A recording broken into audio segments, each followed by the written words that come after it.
Hello, I'm Dr. Roderick Little, Director of Bands here at Jackson State University. So the atmosphere of the vet is literally second to none. By being a part of the Jackson State University fabric and families as a student and now as a director, I've had the opportunity to experience it from many different levels. And it's something that you just cannot recreate. I don't care if you're a part of HBCU or the PWI. And so when you mix the Sonic Boom of the South and the football team and all of the synergy that we create amongst each other and between each other, you're not going to get that in any atmosphere or any stadium. We have an outstanding team with Coach T.C. Taylor under the leadership of A.D. Ashley Robinson. We are all coin to make sure that we elevate the profile of this illustrious institution that we all love, which is Jackson State University. And so when you mix the energy of the Sonic Boom of the South and when you mix that grit and that swagger of the Jackson State University football team, that's going to cause an ingredient that you cannot recreate anywhere else. And then I didn't even mention, when you sprinkle the atmosphere of the vet with 60,000 fans of our alumni, all of our friends and constituents of Jackson State University, all of those elements coming together, that's just something that, again, cannot be recreated. And we want to make sure that everybody that's connected to Jackson State University, they go out and they make sure that they clinch those season tickets. So we make sure that we support our student athletes and also make sure that we support our student musicians as well. So we're coming to a stadium near you, the best stadium in FCS. It's the Jackson State University Sonic Boom of the South and the Jackson State University football team. You can purchase your season tickets at gojsutigers.com/tickets. Don't miss out. We want to see you there. Go Tigers and love the Boom.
What's going on, everybody? What's up, Zoe? What's good, brother? What up, Pippin? What up, B? I love family. What's up, everybody? Y'all make sure y'all hit the like button, hit the share button, hit the subscribe button as you come in. Happy Wednesday. Happy special guest Wednesday. Man, just getting in from practice, man. Got a chance to go over to the school a little bit and see what we got cooking up for this season, man. So it was pretty good, man. Pretty good stuff. Look, y'all bear with me, man. I'm a little under the weather. I know I may sound a little congested. Me and all of mine, we all sick. Oh, man. man. Bear with me, man. Oh, you good, bro. You good. Hey, listen, we got a special guest tonight. I mean, it goes without saying. I mean, we put it out there. We got Brother Leon Seals joining us tonight, man, as we continue our Legend series, man. This is fun. I was looking forward to this one for sure. We've had Jimmy on, Tim on, and Tim, Kevin, and we got a whole slew of brothers that's lined up to come on, and we're excited to have Brother Seals on tonight. What up, family? BULM, baby. Yeah, they in football season. They in rare form already, man. And look, and I'd be remiss if I didn't say not just Leon Seals, but Dr. Sack. Dr. Sack, that's right.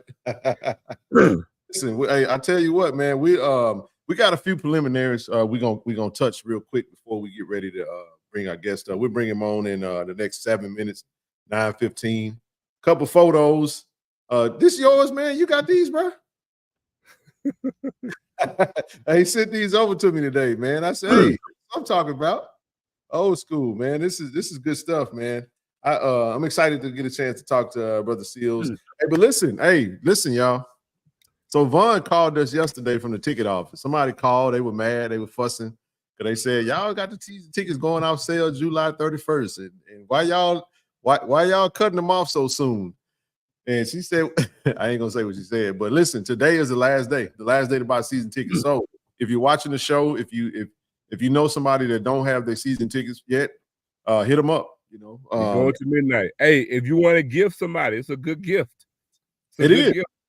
I mean, if you want to get somebody some season tickets and they pay you, they can cash app you. I know folks talk about the internet not being, like everybody don't want to really get online, but today will be the last day to purchase season tickets at the discounted price of $160. I mean, it's a great deal because I'm gonna tell you right now, those single game prices and the single game prices it's gonna be it's gonna be like that today.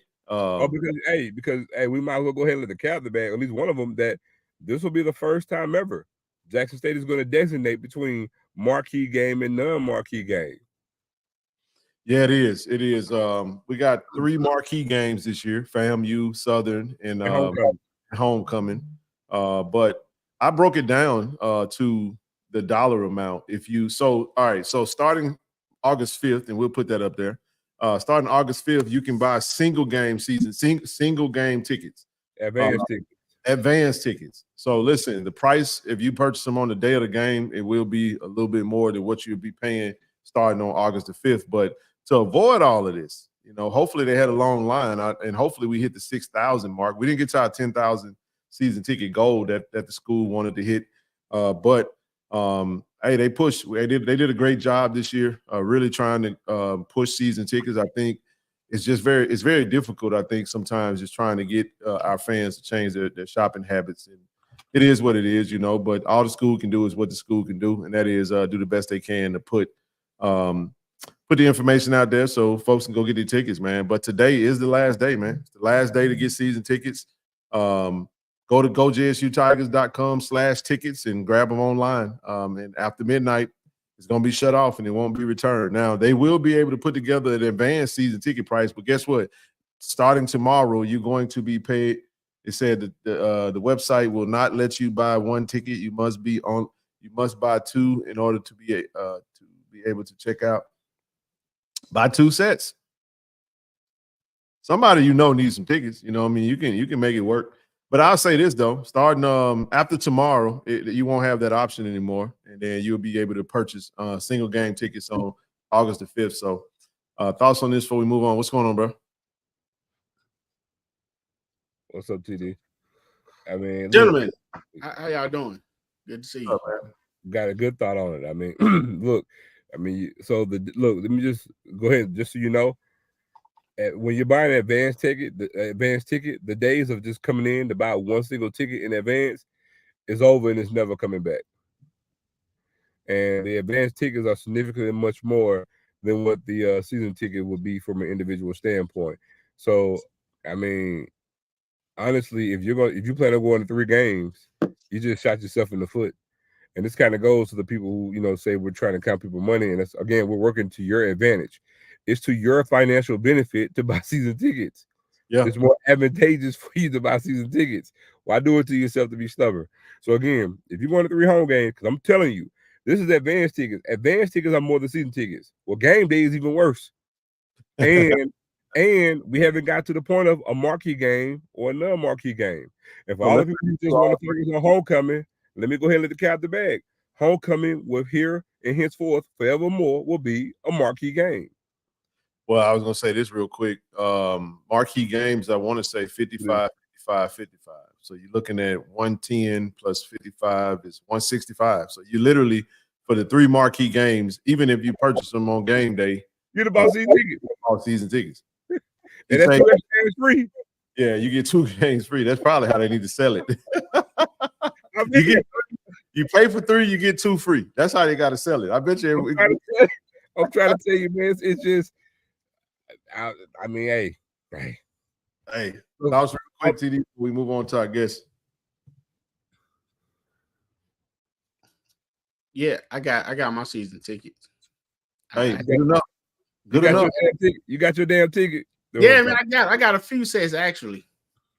That's usually what we do, man. I mean, I'm pretty sure we'll have a little bit more, a few more when it roll around. But hey, in total, I think I ended up getting like 5 because I bought it for someone in advance. Because but yeah. She said, "Whew, I made it." Hello, everyone. Next up, real quick, we're gonna talk about this after I guess we got a couple of box to row All-Americans for the season. They made the preseason All-American list. Fabian McCray, wide receiver, of course, the big man Evan Henry and punter Matt Noel, pretty consistent on the list. Got a new commitment today. DB. We'll break down some of his what we think about him. We'll let the panel discuss him. Shamar Hawkins, welcome him to the Tiger family. Big time DB pickup. We needed that body. I talked to TC about it shortly, not too long ago, and he actually talked about needing to get another physical corner in. Shout out to Blue. Blue said, coming in from Mount St. Antonio College, Shamar Hawkins announced his commitment to Jackson State. He was going to Northern Arizona. He was a JUCO All-American last season, recorded 46 tackles, 2 sacks, 3.5 tackles for loss, 8 pass breaks. Yep, and he went 10-1 or something to that effect. Yes, sir. But I'll say this too, real quick, and then we'll go to our guests. I did see this, save the date. We talked to Brother Tim Barnett on his last special guest we had. He'll be in that Friday. So we talked about him coming in that Friday. That Friday, it will be at the Terry L. Woodard Ballroom. It's going to be from the Leaders to Legends, the Sports Hall of Fame banquet. So Friday, October the 18th, 6 p.m. This is the weekend of the FAMU game. So I'm really looking forward to a lot of the gentlemen coming in, and we'll get a chance to probably get some interviews and all that good stuff. What is his height and weight? Again, after the guests, we'll touch on all of that after our guests. But without further ado, man, we as we stated, special guest tonight, Brother Leon Seals. If you don't know who Dr. Sack Seals is, you're probably not a Jackson State. What I mean, how could you be if you grew up in the 80s, man, and coming into the 90s and our golden era? And I'm looking forward to hearing him talk about Jackson State during that time. I know he got drafted in 1987, so he was a part of that W.C. Gordon era with Brother Dent and a lot of other legends that we plan on talking to and getting on the screen. So without further ado, let's go ahead and bring up our guest. Let's see. Hey, he is. All right, how you doing? What's going on? How you doing, man? Hey, it's all good. It's all good. Hey, happy to have you on. Hey, we've been communicating a good little bit, trying to coordinate this thing, man, and it's been exciting just to be able to sit down with you. So, welcome to the show. I tell you what, I've heard a lot about the show, and I'm excited to be here. I'm happy you got me on. Absolutely, man. Absolutely. I'll let the crew. So I'm Ken Clark. Obviously, you got D Diesel, TD, and you got Zoe Phillips. They call him Zoe DeLorean because he's a historian. He can tell you probably your stats better than but I'll let the fellas introduce themselves. And look, we have another panel guest. She's working. She's grinding right now. Miss Rochelle. She was at Jackson State when you were there. She played basketball under the great Sadie McGee. I think she was class of '88, so she was there while you was there, and she said she may hop on later when she get done with her last client, but just wanted to kind of put that in there. But fellas, well, look, I'm gonna go first, man. Thanks for coming on. I was actually a youngin when you was playing, but I know we're gonna get to a lot of things. I know some guys gonna ask you some stuff about getting to the NFL, but I want to stay strictly on J State when you played. So, being that you're from down there in Scotlandville, aka right there by Red Stick, and you actually make it up here to JSU, man. My question to you is, and I'll get to some other things, but just off the rip, what was your most memorable game at JSU when you played? Coming out hard. I tell you what, it had to be the Jackson State Alcorn game. I was fortunate enough to sack. At the time, it was Richard Myers. I sacked him and tore his jersey off and walked around with it on the field. So that one was pretty memorable. And that was down at Alcorn, right? No, sir, that was right at the vet. Okay. That was at the vet, man. We were here at the house, and you know, I don't know if the shirt just wasn't, you know, up to par, but you know, it ripped off and it just tore away. And you know, I got the sack and just started walking around with it. So that was a pretty memorable moment for me. Good deal. TD, come on in this thing. Good evening again to you, Mr. Seals, and we appreciate you joining the show tonight. Thanks for coming. The question that I have for you, being that you're from New Orleans, Louisiana, so how did you choose Jackson State? How did Jackson State come into the fold for you, being that you know all the other colleges? Well, I'll tell you what, coming, like you said earlier, out of Scotlandville, I came from Scotlandville High School, and of course, I was headed to Southern University. I enrolled in Southern and maybe stayed for about 3 days. And the thing there was when I went to Southern, I went with probably about 5 or 6 other gentlemen from Scotlandville. We all went as a package deal. And when I got there, I just was reflecting back on, you know, I'm doing the same thing I did in high school. I needed to go. I need some distance, and pretty much that's how I ended up at Jackson State.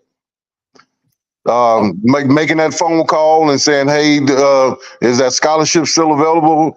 Yes, I definitely want to come. So who's recruiting you?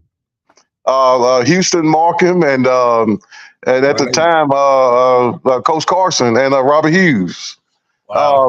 And I can't leave out Melvin Pete, Coach Pete, man. Coach Pete was the main guy back then. Man, you had 4 coaches on you, man. Well, the deal is, WCUs always say, you know, you from Scotlandville, and if you drink the water in Scotlandville, you crazy. So when y'all go down there, y'all take about 3 or 4 with you. So yeah, they were about 3 or 4 deep when they came to Scotlandville, baby. Hey, so he's 6'5", man. He's 6'5". Yes, indeed, man. So you did have a scholarship offer, and you just chose Southern initially. I chose Southern. I visit, man. I visit Nickel State. Hey, I visit LSU back then, but it was just something just told me I wanted to get out of Louisiana. And LSU is just like Southern University. That was in my backyard at the time, so I needed distance. So Leon, do this for me. So let's talk about, all right, so you make this decision, you head up to Jackson, you get to Jackson State. It's what, 1983? 82. I'm gonna say this real quick. I don't want to age you, but I was born in 82. Just so you know. Oh, man. I knew you were going to say that. Wow. Well, y'all see this great beard. It's not great for nothing now. I mean, I got a great beard now, so I'm pushing 60, brother. Hey man, that's outstanding. I love it, man. Hey, well, look, you still good. You don't eat free on Tuesday just yet. I get plenty of discounts at some places I go to, and not because of the badge, because of the age. But let's jump into it. So for someone who, so you got the JSU, the newcomers, you know, the new generation. A lot of the players that are playing now, they came to Jackson State under the previous regime, and they may have heard of JSU from our previous coaching staff and the previous success that we had.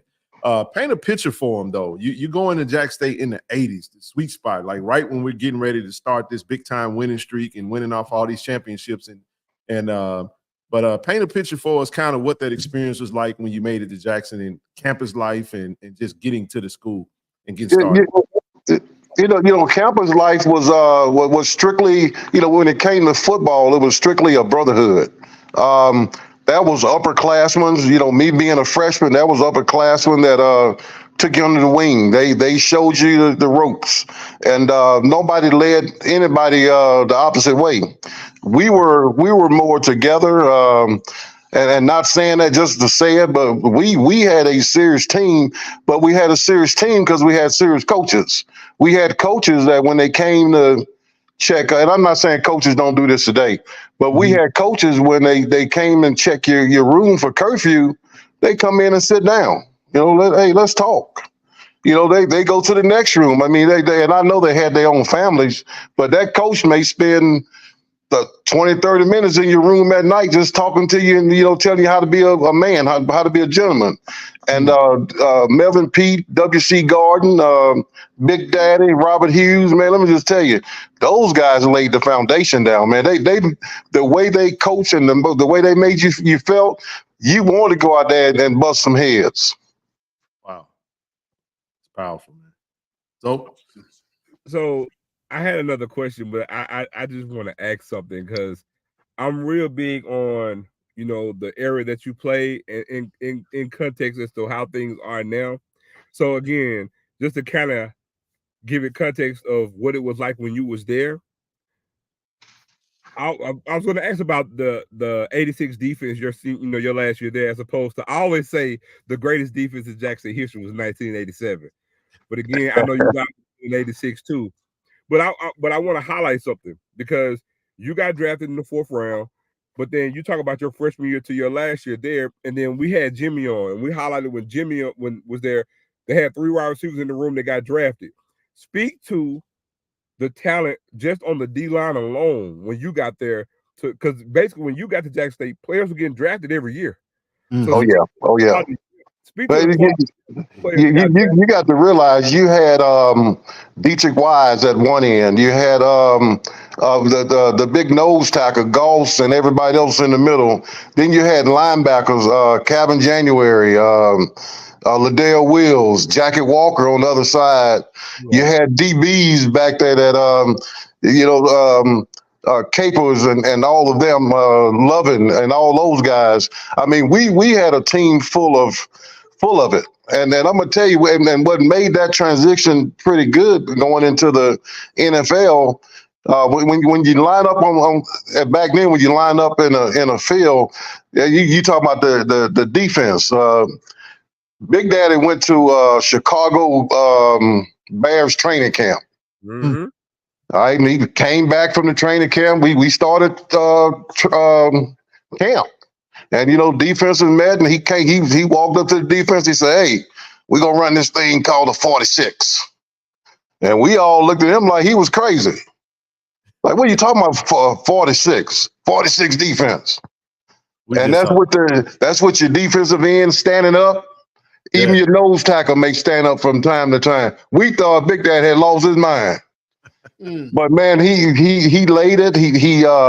He explained it. We ran it, and it took the SWAC by storm back then. And it was a 46 defense from the Chicago Bears. That's powerful. What's so funny about that, TD? I'll let you go. What's so funny about that is we just talked about that earlier today because we was talking about the defense that you ran when you was in Buffalo. Because I remember you did, and we'll get into Buffalo. But I was like, I asked Zoe because Zoe was a Bears fan. I was like, did the Bears run a 3-4? He said, "Oh no, the Bears run a 46." We just talked about it today. Yeah, that's Go ahead, TD. Definitely. Yeah, the question I had was kind of similar to what Zoe was saying. You coming in as a freshman and having all those great defensive linemen and linebackers, on the team. How hard was it for you to get on the field? Because I know the competition was extremely stiff as a freshman.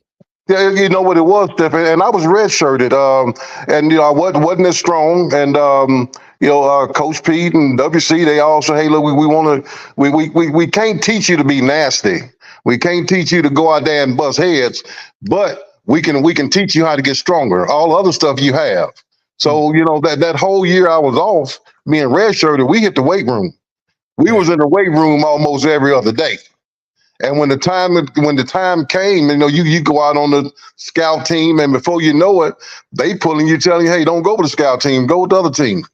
And then that's how it developed. And then once it developed, it was nonstop after that. So what would you? Oh, you got some, TD? Yeah, I want to add to that. I was going to say, what would you tell? Because nowadays you have these younger players who coming in from high school who were sensational. I was just about to say that. Go ahead.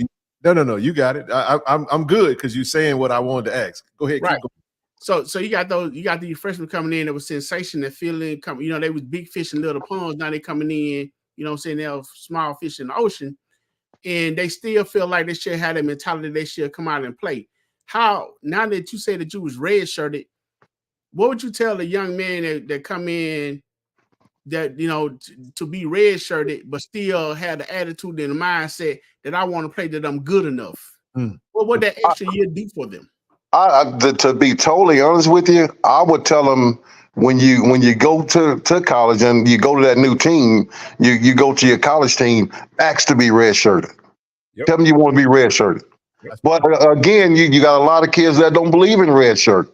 It's a win-win. But the majority of the people that go in and say, Coach, I understand I need to develop. I want to learn the system. I want to be redshirted. I'm going to be out there every day practicing, getting myself together, and give me about a year, and then I'm going to be something to be reckoned with. And that's kind of the mentality you have to instill in these players coming in. But now you do have some that come out of high school ready. Yeah. But for the majority, they're not ready. They need that red shirt year to make it. Awesome. And one last thing, I'll tell them all the time. I say, if you raise enough hell, they ain't gonna let you play all 4 years. They'll take you your third year. So red shirting is just another year for you to get yourself together. But before you go, Ken, I want to ask something, because when you were talking, I got to thinking, we had Jimmy on, we had Tim on, and all you guys played with WC, and it was a known thing to redshirt players back then.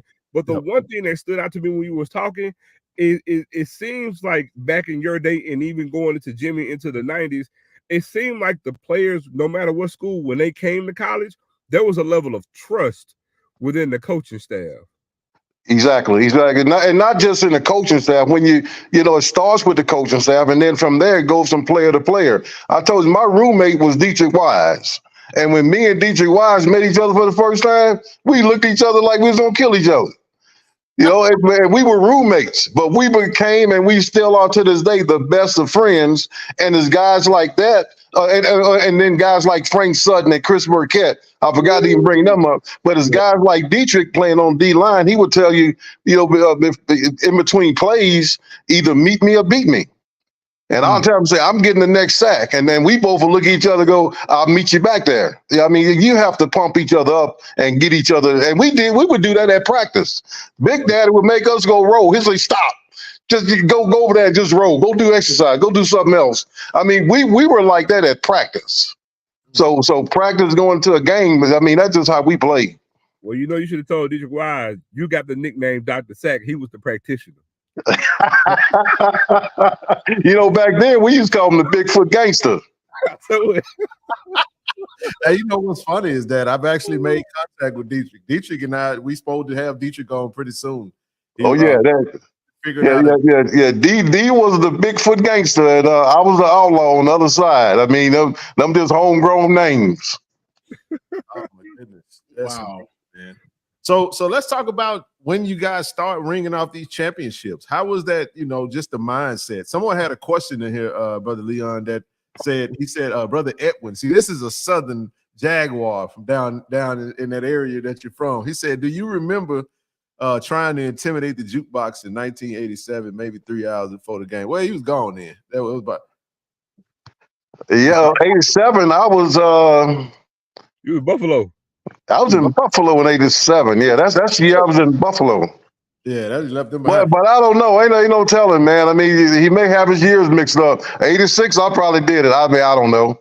I mean, who knows? So let me ask you this then. How was it? Like, what was just the mindset of the aura of the Jackson State program? You know, it's always good to talk to those that played in that time frame. When we look back at it, we're looking at it from a historical standpoint and appreciating history. But it's kind of like when you're living it, you don't really understand what's happening, kind of how special it is while you're living it. Let's talk about when Zoe, give me the dates on the winning streak again. Oh, well, the winning streak ended. I think it started in we ended in 90. So I believe it started in 80. I think it started in 86. 86. Yeah, 85, 86, yeah, somewhere in there. Brown was. So my point is, it's the mystique and the aura, that red block on the side of those helmets. So I want to just get your thoughts on what the reputation of Jackson State was like while you guys was experiencing it as a player. You know, the main thing was when it came to going to class, when it came to your responsibilities, we took it serious. When it came to being on the field, you know, football was football. You know, everybody tell you, play football and do something else. But no matter what we did, when it came on that field, it was all serious.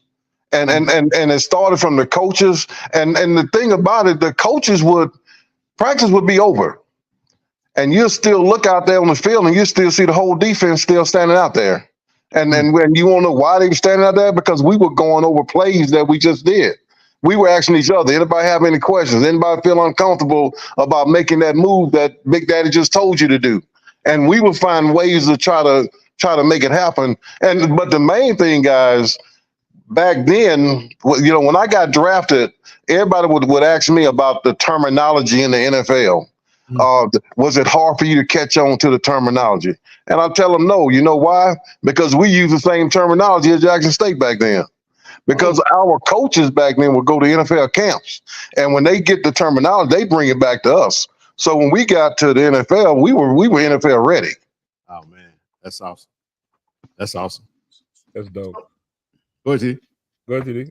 So being NFL ready, I was going to ask you, how nervous and afraid were you when you first entered into the NFL, knowing that you have the likeness of Bruce Smith on the team, which you was going to, in Buffalo is extremely cold? I tell you what, I was more nervous of the cold, but at the same time, when I first got there, Bruce was one of the ones that took me under his wing. And I'm gonna tell you something, Kent Hull from Mississippi State, Chris Burkett from Jackson State, they were there. And when I first got there, Chris Burkett was like, hey, this is my homeboy, this is my teammate, and y'all gonna treat him like he's my teammate. And, you know, they kind of just laid especially when you walk in a place, you 6'6". Let me see what I was weighing back then. I probably 6'6", 280. You're not going to have too many people mess with you. Hey, man. This is going to predate this, but all you had to do is go to the locker room and say, who wants some more Debo? You know, but the guys kind of just, you know, it just kind of took me, and it was more pressure on me singing my song in training camp when they made me stand on top of a table and sing a song. It was more pressure doing that than it was playing football. Oh, really? Okay. Oh yeah. That rookie singing days, you know, for training camp, you know, that was the hard thing. Hey, Brother C. Lee said, he said one home game while sitting on the visit side, he said his pops was complaining about the other team holding seals. The fan of the other team said, look at the size of 96, hold his big ass. Yeah, I see that. Yeah, but let me just tell you something. Back then and even now, it's just nothing but joy. You know, I talk to my sons and stuff about playing or go to different places. It was just nothing but joy. Had a good time playing, a good time hanging out. I mean, it was just fun. Awesome. So look, I want to ask you, since you were playing, because we never really get this. Going back to your Jackson State days, who would you say was the toughest O-lineman that you faced while in college? Oh man, I don't know if you know a guy named Big C. Carl Roberts, or that was another one, Big Harvey, Houston Hoover. Yeah, them guys brought the smoke every day, baby. They brought it every day, and I remember Big C, Carl Roberts, and Harvey and Houston Hoover. You know, like I said, we would stay after practice, and they said, "Come on, let me get you right. I'm gonna get you right," and we got each other right. So Big Bill Follins, I don't know if you remember Big Bill Follins. Let me tell you something, man. Every day at practice was, you know, we pushed each other. We punched each other. We may fought sometimes, but when we left that field, we was hand in hand hugging each other. Now for all y'all watching, notice the question I asked him: who's the toughest in college? Notice he ain't say no adversary. These are all teammates. Hey, Oh, these my teammates. My teammates got me ready to play. I see that. I see a lot of similarity in that. Just kind of off, not off the record, but just off the subject. But yet at the same time, I see a lot of that happening with this team that we have now in this current team. Sir. That the D line, O line, O line's gonna get pushed pretty heavily this year. Somebody said Carl Robbins is married to my second cousin. Yeah. And it was James Harvey. I just saw that. Let me tell you, I hadn't had a chance to come over and see the team this year, but I have talked to TC. I am going to make my way over there, and I want to give them the same support that I would give anybody in those shoes. And myself, Frank Sutton, and all of us, feel the same way. So we're going to try to go over there and do something special. Good. That's Love awesome. to hear it. That's awesome. So let's so now you get to your senior year, it's 86. It's the 86 season, I want to say, because you got drafted in 87. Let's talk about your final year at Jackson State, as you was getting prepared for the draft. How did you feel about your chances, knowing that you had, been there for, 4 or 5 full seasons? And how did you feel about your preparation as you was getting ready to enter the draft? Well, I tell you what, man, I'm going to tell you this story. I had no intuition of me being drafted. I'm just going to be honest with you. That was a scout that came down, and he was actually scouting Jackie Walker at the time. And we were out at practice, and Jackie was a year older than me. So we were out at practice, and it just happened that scout told Big Daddy, said, "Hey, I need to talk to him." And then when he talked to him and told him, "Hey, you have a good chance. I'm here scouting Jackie Walker and Liddell Wills and all those guys, but you got another year, and I got my eye on you." That made me kind of, just get in the groove even more. Just having somebody take the time to tell me that. But once it happened, I'm gonna be honest with you guys. I had no intuition did I want to get drafted? Hell yeah. But did I know I was going to get drafted? I can say, hell no. I didn't know. Hey, well, Mr. Seals, I'm glad you said that, because that's something that I wasn't aware of, in my slight playing days. But with these young fellows right now, even the ones in high school, they have to learn to give their best, because just because the scout come looking at one person doesn't mean that you can't be the standout and get your name called and looked at as well. Exactly. They looking at that film, and if they looking at one number, I used to tell my guys, I used to coach at Callaway High School, and I used to tell my guys, that's when I coached Breland Speaks and Rod Tell and all those guys. I used to tell my other defensive linemen, make them look at you. Do something to make them look at you. They here for them, but when they leave, their eyes should be on you. So you just have to at all times to make sure you're doing what you're supposed to do. I thought that was pretty cool, because Jimmy actually shared a similar story when we had him on. He was I think he said we were down in Southern. They came to see, was it Tim Barnett versus Aeneas Williams? Yes. Oh yeah. I know. It was a scout there, and he had his best college game. Man, I used to tell them all the time. If it's a scout there, you make sure when he leave with your name on his mind. There you go. And I just want to tell you, man. So, in case you knew this, Mr. Seals, but your record at JSU while you were there, excluding your redshirt year, but the 4 years you played, you're 30-8. 30-8. 30-8. I didn't know that. You know what? I think it was Rob J. He called me one year. I don't know what year it was. Somebody had broke my sack record, and I didn't even know I had a sack record. But whoever broke the record, they broke it by half. Fernando Smith. They broke it by half, and so Rob said, "Well, how you feel?" I said, "Hey, I feel like I'm still the sack doctor. Hey, he didn't break my record." Hey, Mr. Seal, you spoke on Speaks and coaching at Callaway. At the time, man, I was a avid high school football.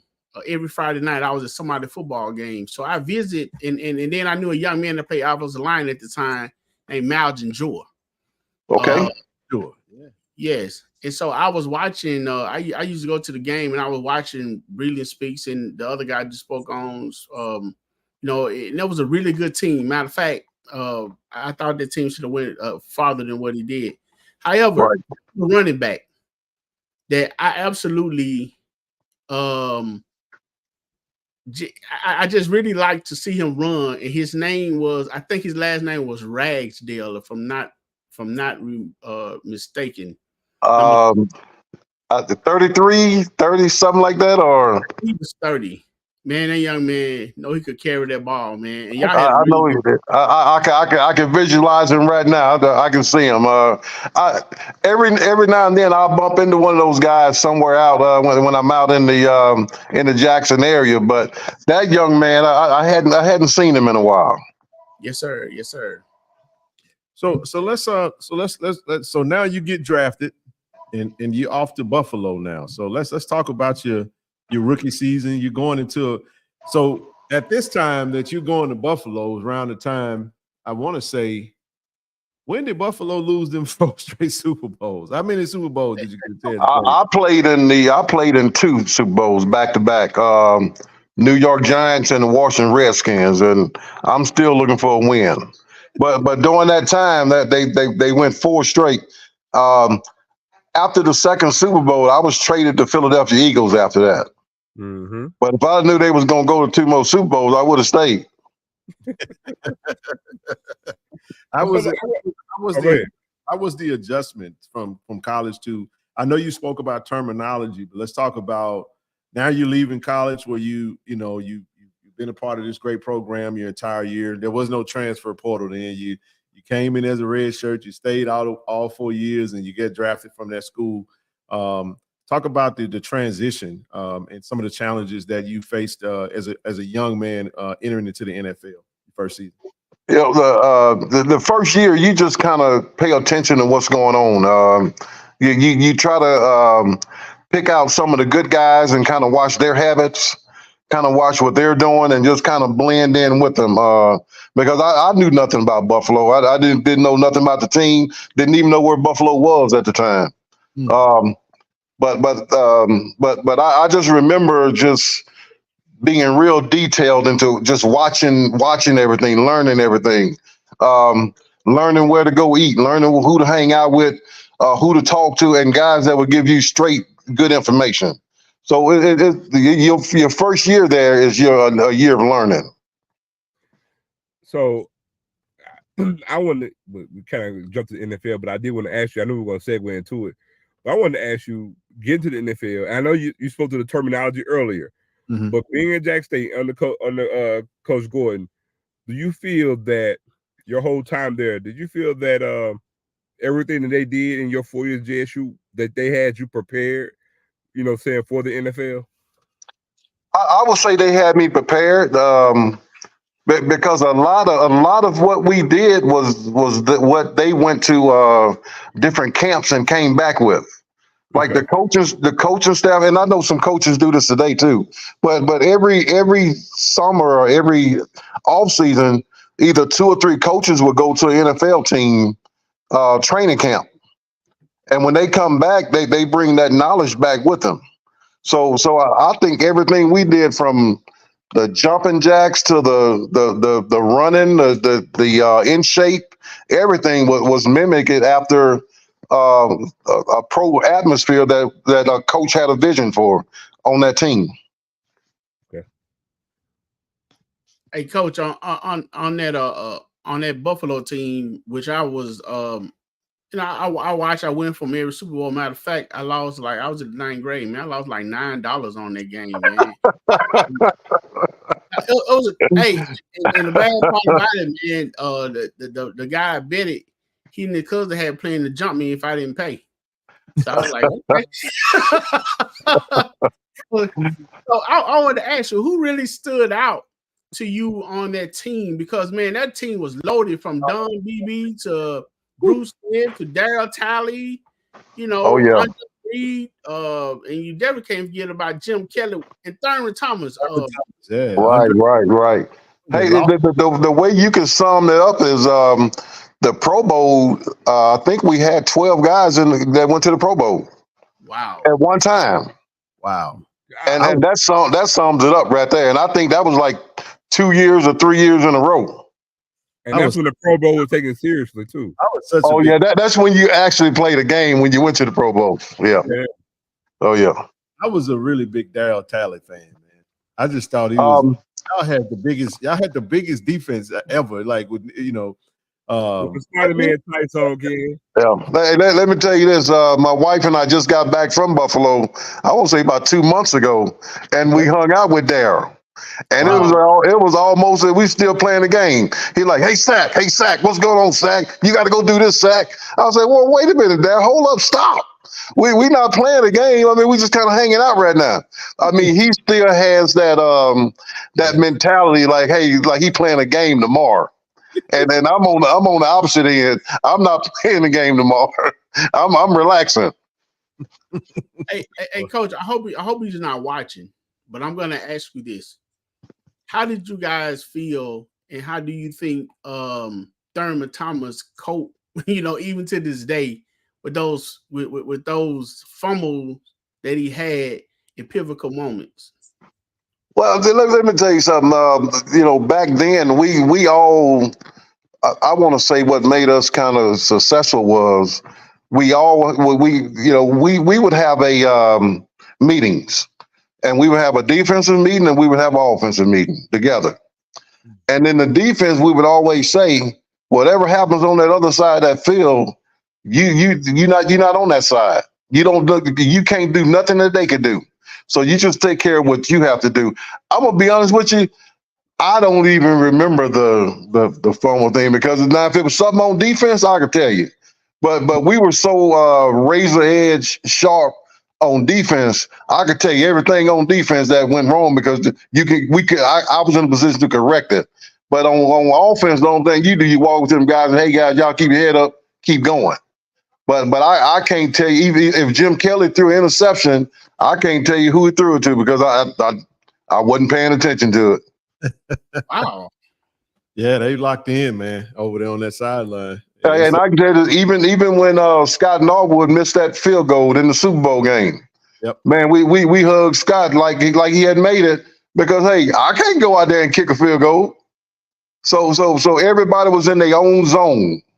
And if you couldn't say nothing to help or lift somebody up, the thing was don't say nothing. Wow. Just said a word that can help anybody right now. Don't even realize. So when you so now so after your stint in Buffalo, how was it? I know you spent 4 years, I want to say, in Buffalo, and then you head over to Philadelphia. How was it for you to transition from Buffalo over to Philly? I can shake my head. I stayed in Buffalo 6 years and then was traded to Philadelphia Eagles on and let me tell you something. When I got to Philadelphia Eagles, brother, it was a whole nother world. Whole nother world. Played with Reggie White, Randall Cunningham, and all those guys. They had good guys there, but the mentality was totally different than coming from Buffalo. Wow. Hey, to me, that Philadelphia defense that contained Reggie White, that had Reggie White and Jerome Brown's, Steph Joyner, right, Mark Allen, all those guys. To me, that defense probably was one of the best defense I ever seen. They just couldn't get the offense together for nothing. Right. Oh, and I'm gonna tell you, when I was traded there, that's when Jerome Brown had just passed. Oh. So I was traded to Philadelphia. I thought as a defensive end, but when I got to Philadelphia, they lined me up over the center, and I was like, "Oh Lord, I know something gonna happen now." So I actually they put me at nose, and from there, oh man, it just I didn't like it at all. I was actually going to speak to that since you So that's it. But you okay? So you came the year after Jerome Brown had passed, and if I'm not mistaken, I'm trying to think. At that point in time, this is when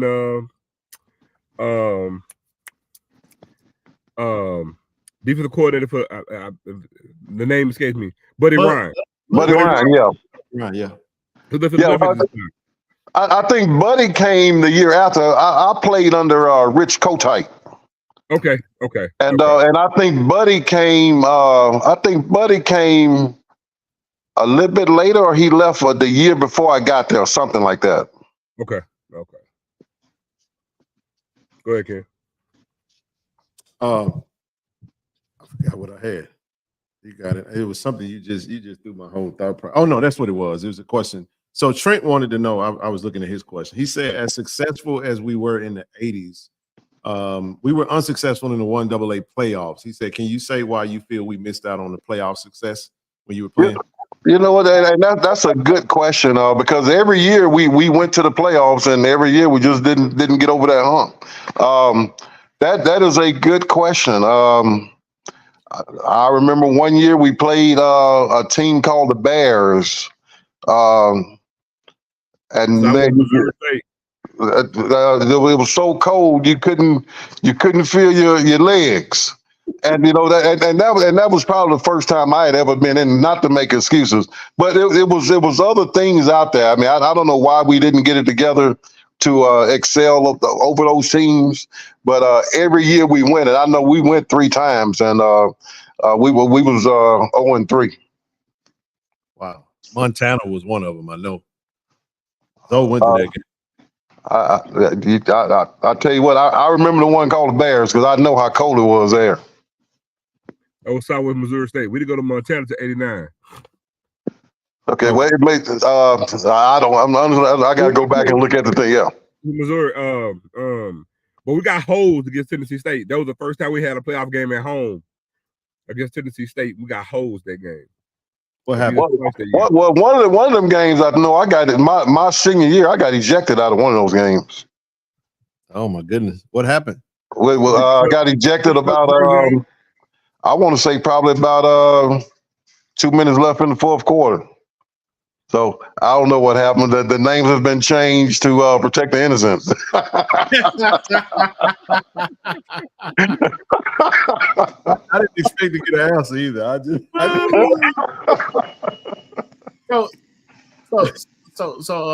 Mr. Seal, on the road and on the journey to getting to the NFL from an HBCU period as a whole, especially Jackson State, what encouraging words or what would you tell the young men that are striving, because as everyone goes to get there?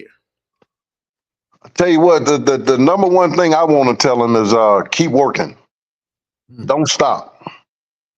That's one thing, and don't get comfortable. Because time you get comfortable, there's still somebody else out there working. Keep going. They used to call it, this is your craft. If this is what you want to make a living at, you got to keep going. Don't stop. I think in today's society, guys get too comfortable in positions that they're in, and then they don't work as hard. So hey, stay out of trouble, keep working, and then when you think you done worked enough, go back and work some more. Mm-hmm. How did you earn his nickname, Dr. Sack? WC Gall. We were he had a television show, and I think one game I had 5 or 6 sacks, and he just said there was another sack by Leon says we just need to call him the Doctor of Sack, and he started that, and from there it just took off. And then guys, I'm gonna tell you, when I got drafted, that's what Buffalo was saying, and I was standing up and saying, "Hey, no, don't call me that, because I'm not coming to the NFL as Dr. Sack." But before I got there, it already had took off. Well, look who done joined us. A classmate, Miss Rochelle. What's going on? There. Hey, Leon. Hey, how you doing? I don't know if you remember, I played basketball under Sadie McGee. I remember you. Yeah, of course I remember you. Yeah, how How you are doing? you? It's so good to see you. Oh yeah, definitely good. Always a pleasure. Okay. I'm sorry I'm late, y'all. Me and go ahead on. I'm mute. No, you good. You good. I want to see what you got there. Talk about some of the stuff y'all was doing back in the 80s. I was too young to know about all that. I want to hear about it, Miss Rochelle. Leon scared everybody because he was so tall. He was like, he was Andre the Giant to us.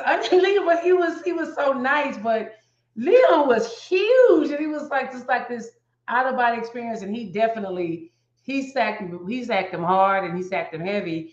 He was the sweetest guy off the field, but Leon was just like, wait, how tall are you, Leon? 6'6", 6'8"? How tall are you?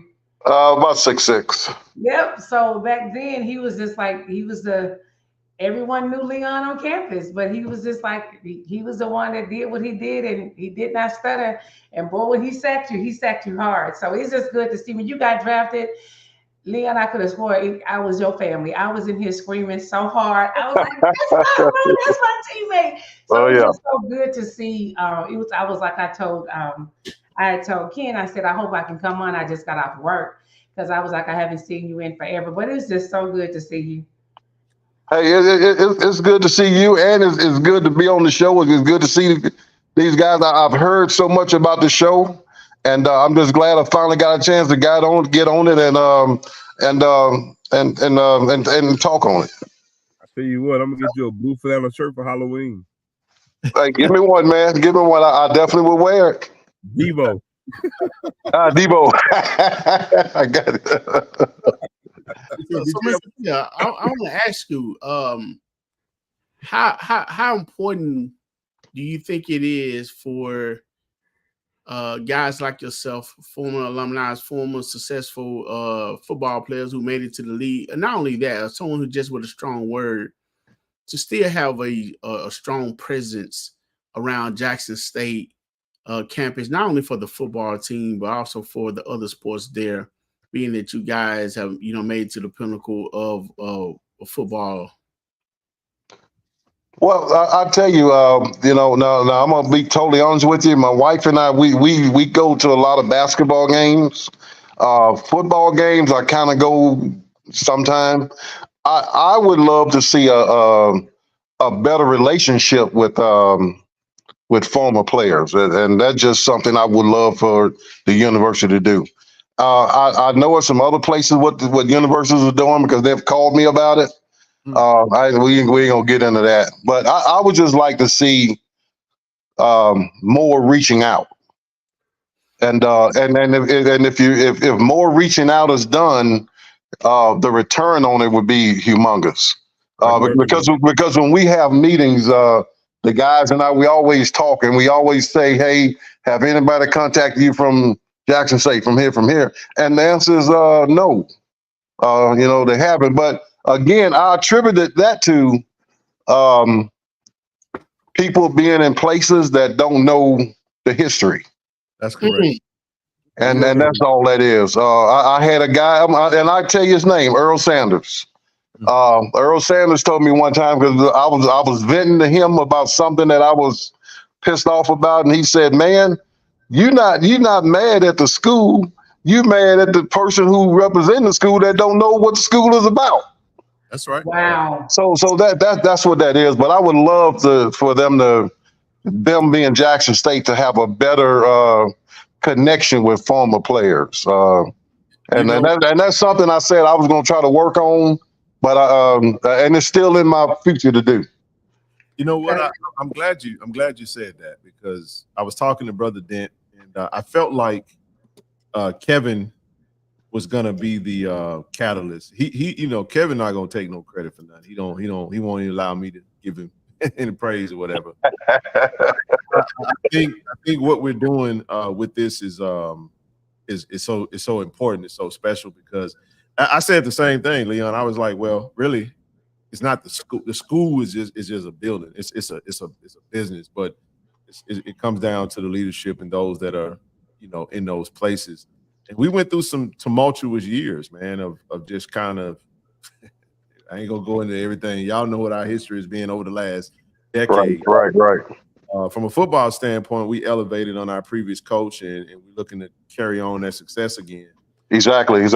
And I'm looking, and I'm gonna tell you this, not to cut you off. Go ahead.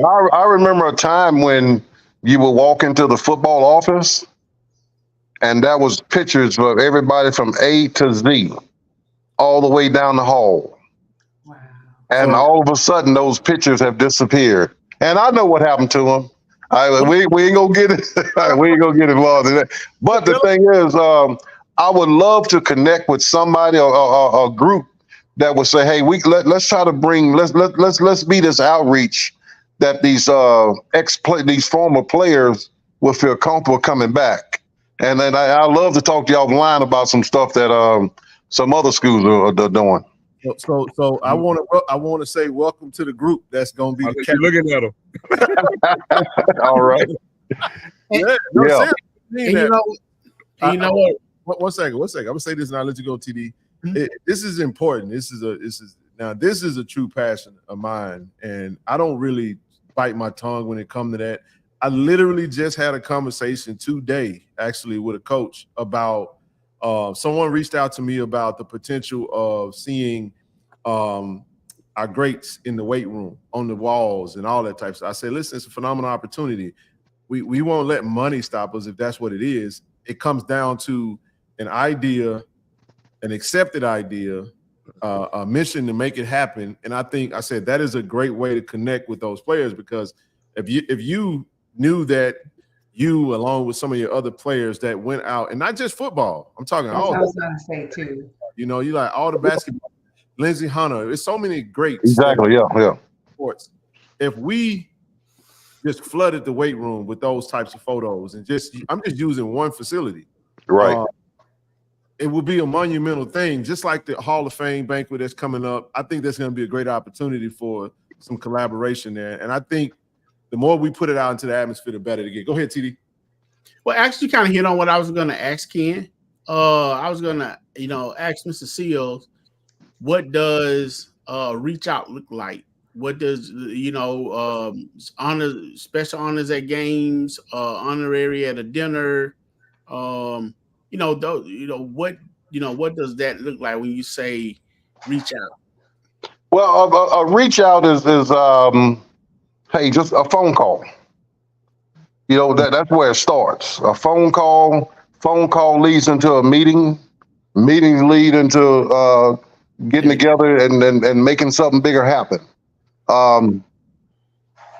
Back to what you were saying about those pictures, I told you about the jersey, that jersey that I tore off. I remember playing in Buffalo and coming back to the university just to visit, and W.C. Gordon and Big Daddy had that jersey framed on the wall, and they put on it Leon's Tiger rag. I love that. And they had it on the wall. So I remember all that stuff. But my thing is just guys, period. Somebody picking the phone and say, hey, this is so-and-so from Jackson State. How you doing? I mean, just stuff like that just would just kind of open the doors for other things.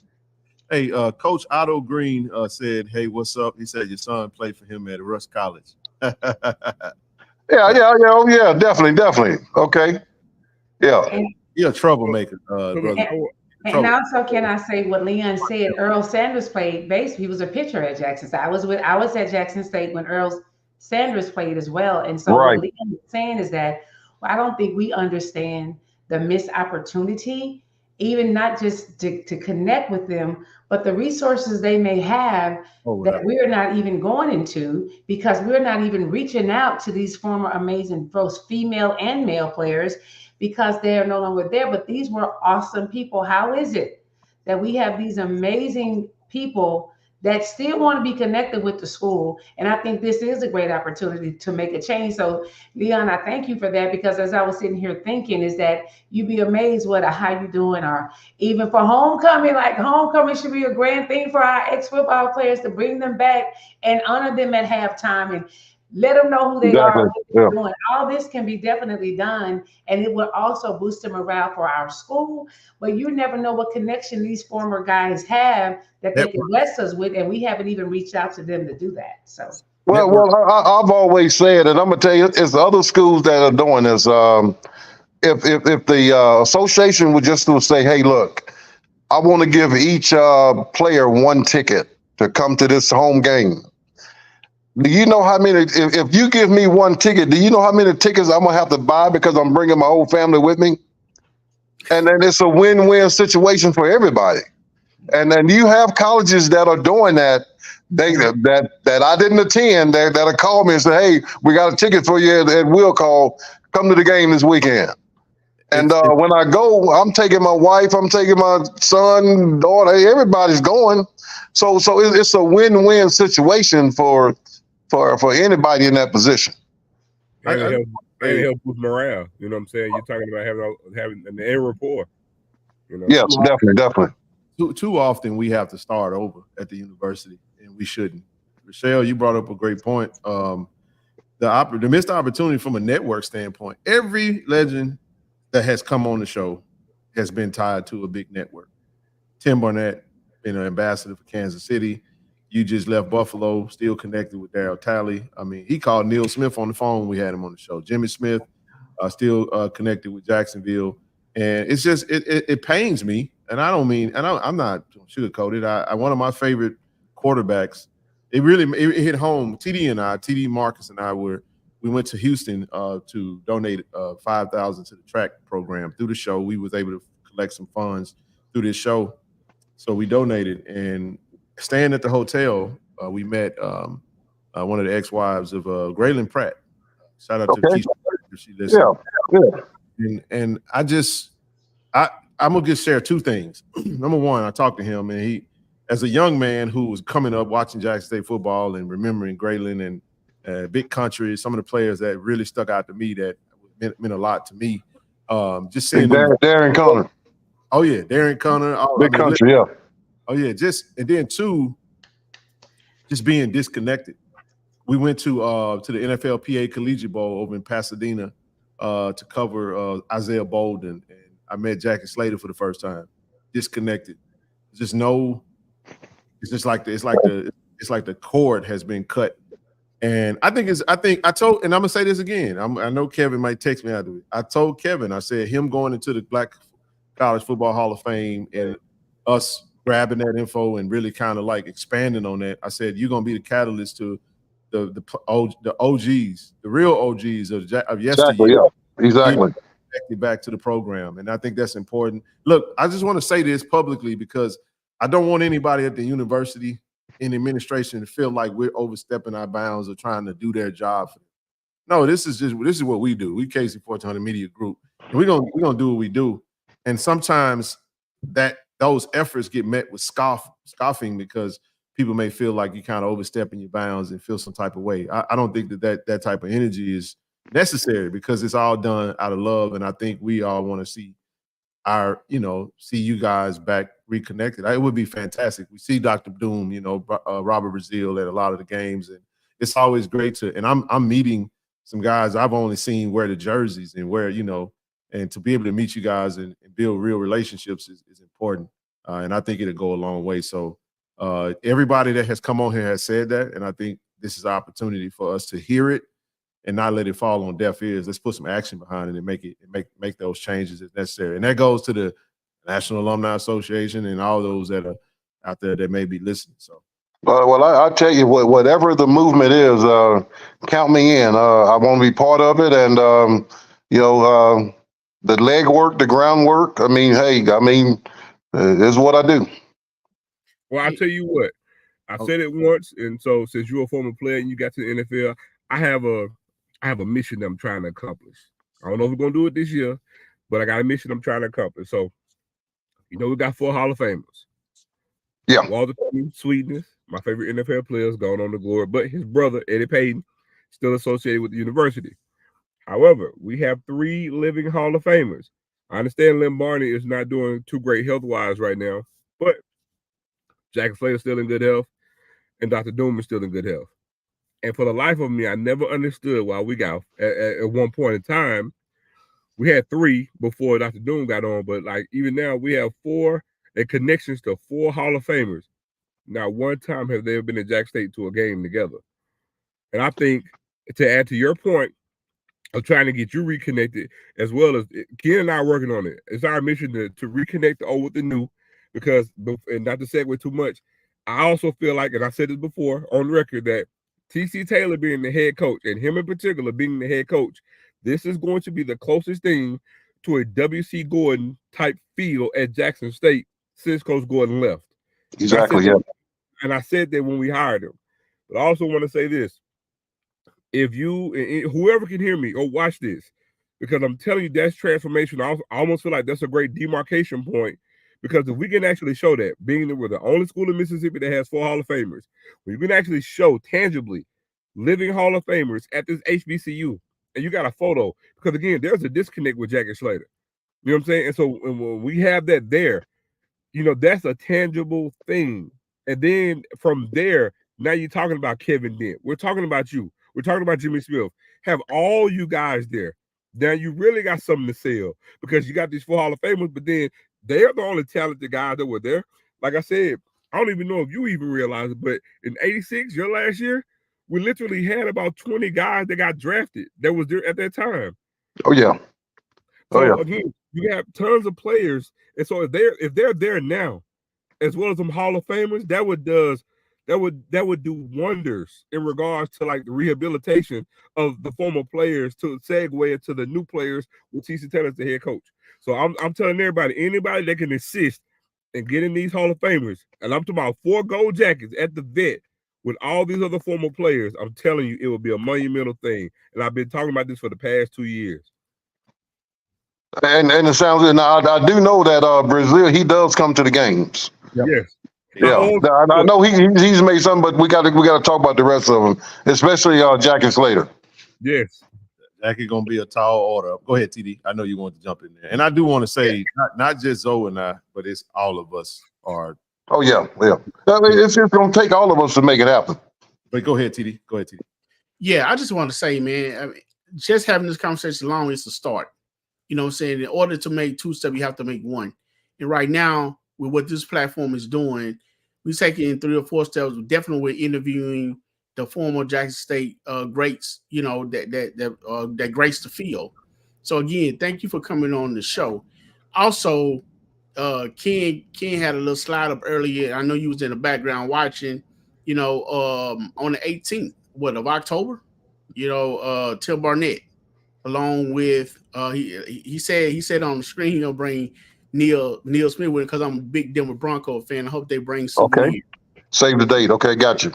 Save the date, exactly. And then also the fundraiser that we got going on the 10th down in Hazelhurst, with the players coming in, signing. TD, it's somewhere. There we go. We're heading down to Hazelhurst, Smooth Lounge and Grill. Go ahead, keep going. No, sir. I mean, that's my segue into you bringing this up. So go ahead and handle it from here. Okay, yeah, that's my first time seeing that one. Can I say one thing? Oh yeah, you say whatever you want to say. There we go. So you know what when I was listening to Leon speak, is that even though there has been a disconnect, he still has a heart for Jackson State. Oh yeah, no doubt. And I've listened to all of the guys that have been saying the same thing in referencing to we still love our school. We still love our school. We need our school to do better. So I could hear it in his heart was like, why have there been a disconnect? So I just think it always can be reconnected again, because too many of our previous players are saying the same thing.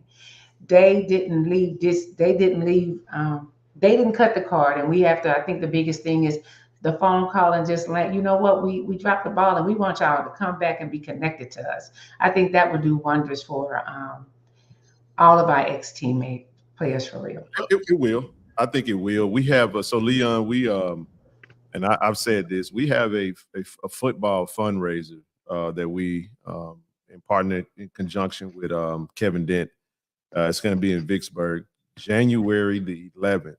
We partnering with the Vicksburg alumni chapter, the Vicksburg mayor. And the reason we did Vicksburg is because one of our channel sponsors, Cannon Toyota Vicksburg, was our first channel sponsor, as well as Kevin being from Vicksburg. So that's why we're going to go where we can go. It doesn't, you know, we Jackson born and bred, and it is what it is. But that's why we're heading down to Hazelhurst. And Alum reached out, said, "Hey man, how can we get you guys to come down here?" It was like, "You just did. We coming." So we put together. We do NILs, and then we didn't get a chance to talk about that. We have brand ambassadors through KC-1400 Media Group that we are able to assist in whatever capacity through partnerships. So we will have some of our football athletes down there on August 10th. But I just wanted to say that because this is what I'm after. The fundraiser January the 11th is we're trying to get all of the former football players. There's an open invitation for them to come to that event, and that is our event that we're doing, and it's going to be geared towards raising funds to add to the NIL pot, so we're able to assist from a recruiting standpoint in that effort. And we can talk more about that offline. I just wanted to say that there are active efforts to bring all of as many as possible. I know Kevin's spearheading, he's spearheading that and he's driving that. But I think we're going to, I love the momentum that we're having, and I think it's going to be monumental for what we're looking to do. It'll be our first official, and we're going to have it it's going to be at the City Auditorium in Vicksburg. So there'll be more information coming in. I just want to kind of put that out there. Not so much as just about the money, it's more so about the collaboration and the coming together of the former athletes, because they're going to be the ones that's going to be, and it's something that I won't say online what we're looking to do. It's something that I want to do for them.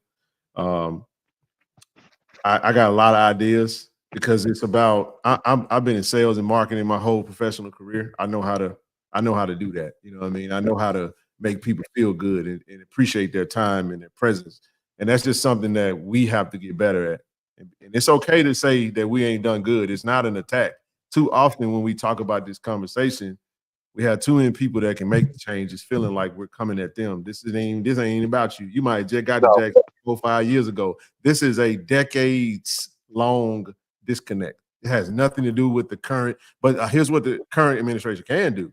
They can be the change that we all hope to see, because I know that the fruit of that reconnection, this renaissance and this reinvigoration within the base, that's why we love doing this show, because of the amount of I've talked to Darren Connor, I've talked to Dietrich Wise, we talked to Lester Holmes, we talked to Sean Gregory. We got so many other players, Fred McRae. The list goes on and on of players that are looking to make that happen. Hello, Tigers. There is Jack State Associate athlete Dennis Dupree is the president. We get back to that part every year. That's not what we're saying. That's wonderful. We are aware of the alumni athletes, and that's outstanding. Thank you, Brother Jeff, for putting it in there. But it's not just. Hear me out when I say this. It's not just that. We're talking about a disconnect beyond what you guys are doing, because what you guys are doing are phenomenal. I am fully aware of that, and I don't want to misspeak on that. So you guys are doing a fantastic job, Jeff. Keep doing that, and we can support it in whatever way we can. But we're talking about just a complete disconnect. Go ahead. There's a deeper. There's a deeper connect, and I'm familiar with that organization also, and they are doing an excellent job. But I'm talking about the disconnect that is with the school, university, right? And that's what we have to kind of blend, and it's workable. It's doable. It's workable, and hey, I'm good with it. You're on mute, Ken. Muted, Ken. I said, well, listen, I don't have any more questions. I'll let the panel fire off whatever they got left, and we always get you to leave a message for the fans. Hope to see you soon, but I'll start with TD, and then we'll work our way down, and we'll go from there. All right. I definitely been wanting to ask you this question here. Again, I hope those dates, permeate in your mind. I'm sure you and Ken to talk offline, about the 10th and the 18th and stuff like that. It'll be great. What made you get into law enforcement? Great question. Well, what people don't know is when I was drafted with Buffalo, I was a sheriff deputy in the offseason in Buffalo. And I did that. And once I left Buffalo, when I left Philadelphia, I went to the FBI Academy and graduated. Wow. So I just don't act. I don't know why, but when I came back home, I just worked with the sheriff's department, and did the sheriff's department about 20-some years, and now I'm a Himes County constable, elected position. I'm in my third term now. So I don't know what made me get into law enforcement, but I just always wanted something to do after football. I did not want to come back home, and I tried the retirement thing. When somebody leave football, they go home and say, I retired. Man, that lasted for about 6 months. I said, oh, I got to get out of here. So being in law enforcement was something that I'm able to give back to the youth. I'm able to reach out and help people. It allows me to reach back in the community and help people. Well, I remember the first time I seen you in uniform. I was at the Mississippi State Fair. I seen you walking through. I said, well, we ain't gonna have no problem tonight. we need you back down there.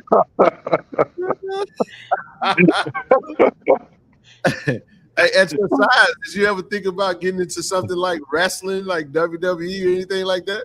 No, I had some people contact me about that early in my career, but I went to one match, and I know some of that stuff is coordinated, but I saw somebody hit somebody else. I said, nah, that's all right. I'd rather watch. All right. That's the thing. Look, I do want to tell you, man, I actually saw you a whole lot in my youth growing up outside of football, because I had an uncle that used to live right by you, Randolph Perry. Okay. Used to live right by you. But I do want to ask you this, because I'm always a stickler about JSU quarterbacks. So who was your quarterback your last 2 years in college? My quarterback was Melvin Pete. Melvin Pete, and I think and it was John McKenzie before that. I remember John McKenzie, Keith Teller, and Melvin Pete. I'm showing my age. Yeah. And I could be wrong, but Melvin Pete, I think when I left, Melvin Pete was the starting quarterback. Okay. I think. So you know play Like with my- Shannon Boyd? Say it again. You never played with Shannon Boyd? Shannon Boyd. You know what? I forgot about Shannon Boyd. Yeah, I forgot. No, but you know what? Shannon, I think Shannon was there when I left. Mm-hmm. Yeah, I think he was the quarterback after Melvin Pete, I think. Who was quarterback your senior year? I can't remember what I had for breakfast this morning. I know I ain't gonna know what. I gotta go back and pull the books on that one. I always pull shit because see everybody talk about all the other skilled athletes at quarterback for Jackson State. Yeah, and everybody's the favorites, but I tell everybody, Shannon Boyd, that man, because he got 4 of them things. I remember, and I remember, but I got to check and see. I remember Shannon Boyd. But I have to. I think I don't know if we played. I don't know. I'm finna show my age. I don't know. I got to look that one up. And the boy is like a walking LeVar Ball quote: "Never lost." Yeah, Melvin. All right, got you. You know what? I guess I didn't realize I was at Jackson State at the best time. I didn't realize how great y'all was until I'm listening to Zoe and them talk about that era of the W.C. Gordon. You know what I'm saying? I was like, I remember all these guys. I was like, dang, that was real good. That I was there with the best of some of the best of Jackson State. And I just want you to know, Mr. Leon, that it's good to see a Black man in law enforcement, honestly, because of what we see. And but I ain't lying, you stand at 6'6", you probably get everybody's attention. There's no way they don't think it, but we do need Black men in those positions because we have trust issues, but a lot of our Black people are not going into law enforcement. and we need y'all in law enforcement. So thank you for giving back. And now you in a whole nother type of position. But I just want to say thank you for giving back to the community, because we definitely need to see more like you there. All right, and look, and I thank all of y'all for that. But if I want to leave you with one thing, if you knew me back then when I was in college, I'm the same person today that I was back then. I have not changed. My attitude is the same. My mentality is the same. So in order to grow, you have to reach back and help people grow. And I'm in the reaching back area. So if I could reach back and help somebody, if I could make a phone call and help somebody, I mean, go ahead and log me in, because that's exactly where you'll find me. If you look for me in the dictionary, it'll be under that right there. Yeah, I know that I didn't get a chance to see you play at Jackson State, but a lot of your community efforts definitely affected me, and that's kind of the Leon Seals I got to know was the Leon Seals and the community of Jackson, and growing up and in my youthful years. It's great to be able to sit down with you and listen to your perspective on how you came about making the decisions and navigating your professional career and all that good stuff. TD, you had something? Yeah, I just about to say, Mr. Sear, it'd be an honor to to see you at a few games this year. Definitely on the sideline. We had this great deputy that be over there. Was called Deputy Mario. He does a good job of trying to contain Ken and keep him off the sideline, but he needs some help. Hey, I guarantee you'll see me. My wife and I, we sit down and try to map, the games we're gonna go to, whether it's football, basketball, whatever we're doing, we try to map it out. But I guarantee you will see me at some games this year.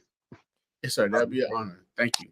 Outstanding. Well, Brother Seals, it was a pleasure having you on. I'll definitely be in contact with you, and looking forward to meeting you again and chopping it up on how we can expand on the things that we mentioned on tonight. Oh yeah, definitely. Hey guys, the pleasure was all mine. Thank all of you. Appreciate it. Yes, sir. Thank you, man. Appreciate you coming on. All right. Hey, and I'm gonna go look on that Shannon board. I gotta remember that. That's me right there. So chalk that one up on me. I missed that one. Are you good? You good? I blame your head, not your heart. I got you, brother. I got you. Hey, y'all be cool and be safe.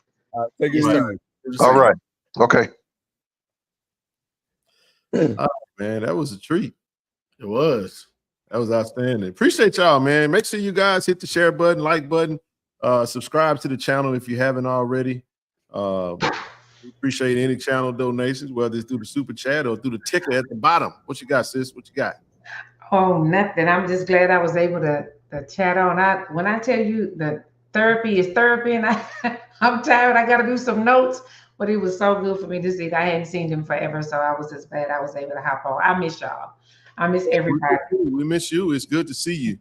I know you've been working, but it's good to have you on, man. I didn't want you. I tell you what, Rochelle, I love your background. Listen, when I came in, I saw what y'all had on.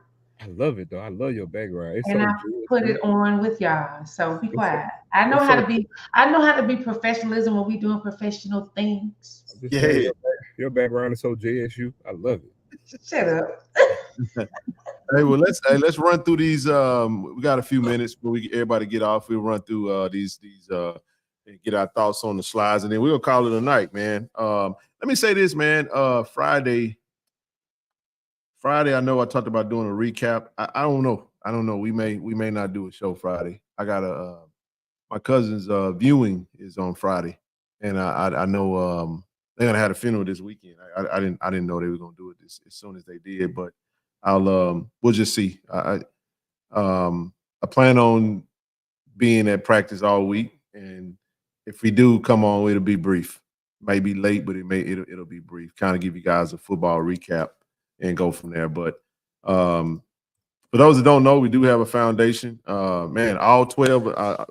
We got 12 beds delivered and everything squared away. Appreciate everybody that donated to our last initiative, taking care of those students And they just announced, did y'all see the announcement?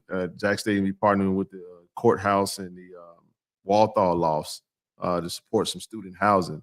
I think it's like almost a $6.5 to $7 million initiative, man. That's pretty.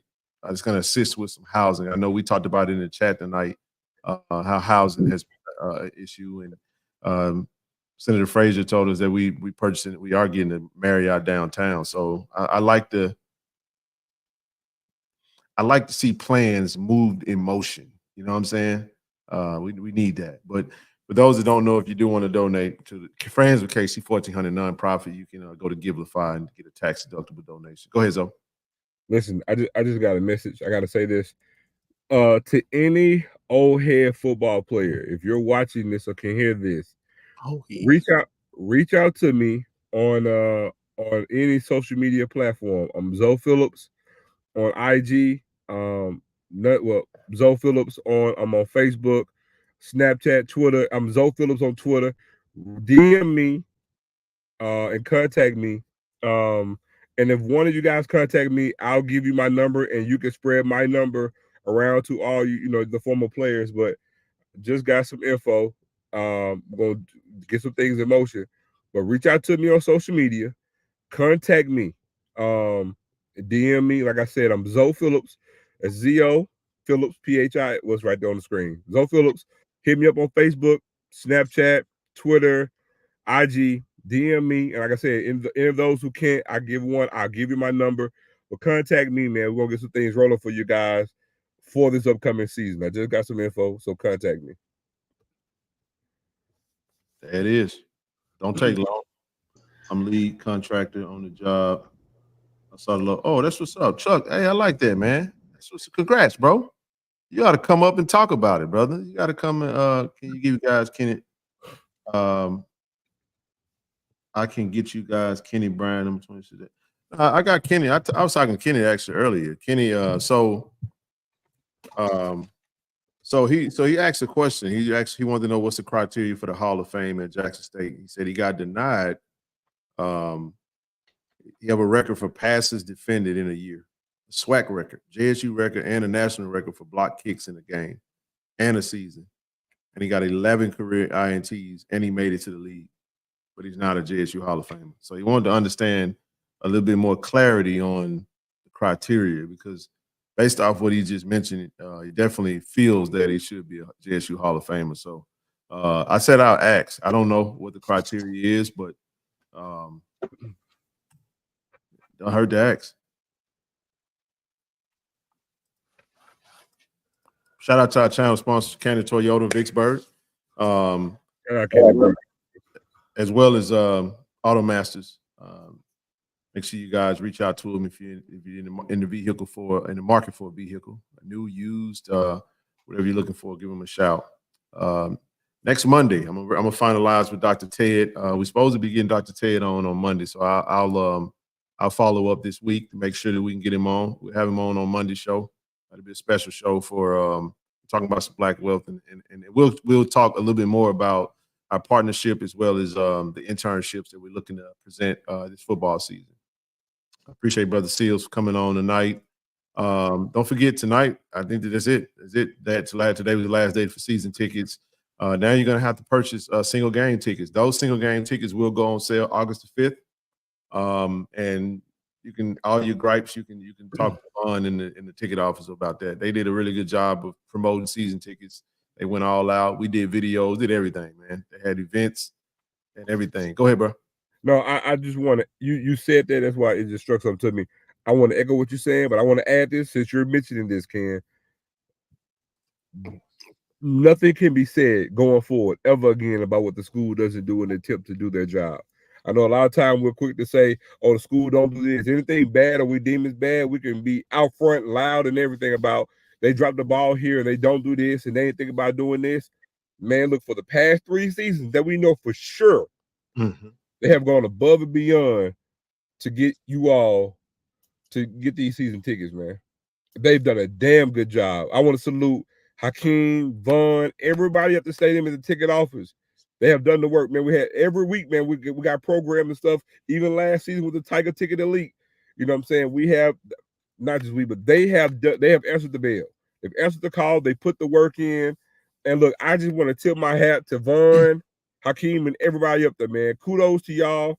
Y'all did the work, but you know what your reward is? More damn work because we kick off in 3 weeks.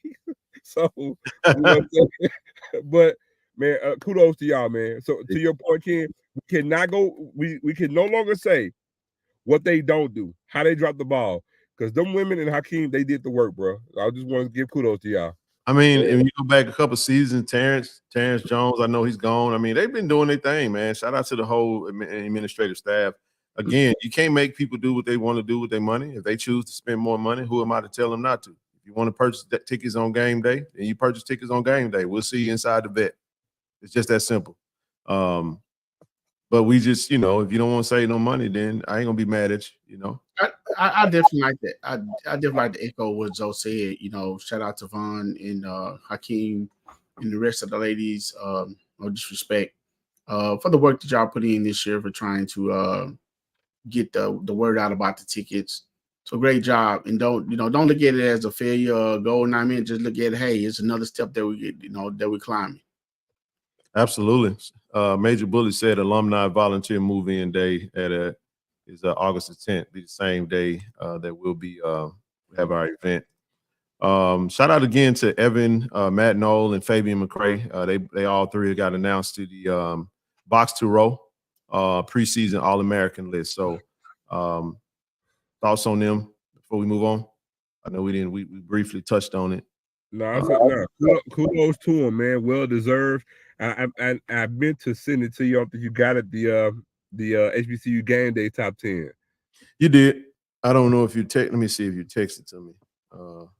But kudos to him, man. Matt Knoll is looking at rare form in practice so far. You know, man. Evan is Evaning, and Fabo gonna do his thing too, man. And look, again, it's not where you start; it's it's where you finish. And we want to be like the Buffalo Bills. We want 12 jokers on that first team, offense and defense. Yeah, but we don't want to go to the Celebration Bowl again and lose, though. That's fact. I want to talk about that part. You can bring the negative part there. I'm talking about the players. I'm talking about the players, man. Hey, I want to say congratulations and shout out to these players as well. Well deserved. Now that you've been selected, now that your name is in the lights, now you got to live up to, setting the expectation, which we know you can. So don't let this be the end point forward. Be at the end of the season too. Have your names up there. This time have some numbers by it. So again, congratulations. Continue to put up the hard work. We're definitely supporting you guys. Absolutely. Absolutely. All right, man. Mr. Shamar Hawkins, man. Let's talk about it, man. Shamar Hawkins, a new commitment from to D.I. Love. D.I. Love. Oh my goodness. What? No, I just got on the internet and saw, it's all a little something. But anyway.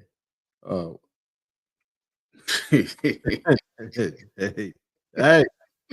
Say. I ain't saying really, but I'm just saying. Let me go to. All right, here we go. Shamar Hawkins. So he originally from Chicago, Illinois, man. Chicago, North Mississippi. North Mississippi, like you say. Strong safety, man. Played strong safety. Coming in from Mount San Antonio College. 10-1 last year. So you say it again. Say what they went 10-1 last season. Hold on 1 second. So he's 5'11", 190. Somebody asked me. 5'11", 190. There you go. So he was former NAU and JUCO All-American DB Sherman. So this is a great pickup, man. I talked to TC about it today. He said that he played both. He played safety as well as a corner, and he was ecstatic to get another body, another good added depth, another player, man. Somebody come in and really that's what we needed. I think everybody felt a lot better about it. I know Blue talked about 5'11", right at 6 feet, 6 feet cleats on, But he's a thumper.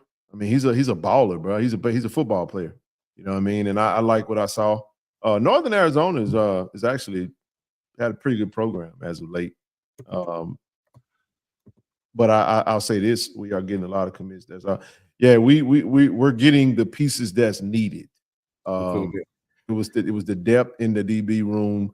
We shored that up, and I'm sitting there looking at it today. I'm gonna tell you, man, that defense is man on pad. Hey, listen, man. Just even coach was talking about it today. Just man, that team, that defense loaded, bro.